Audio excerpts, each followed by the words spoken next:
Okay, our eggplant is cooked. We're gonna peel it.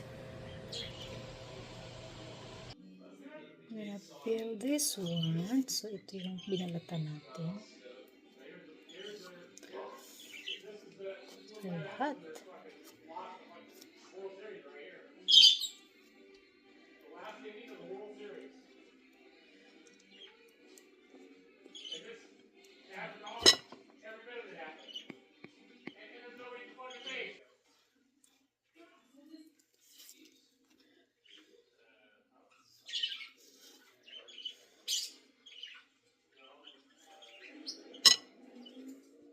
Okay. Go.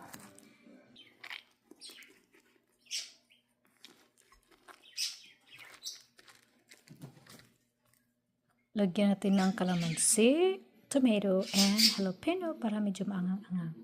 May onion na yan siya at saka suka.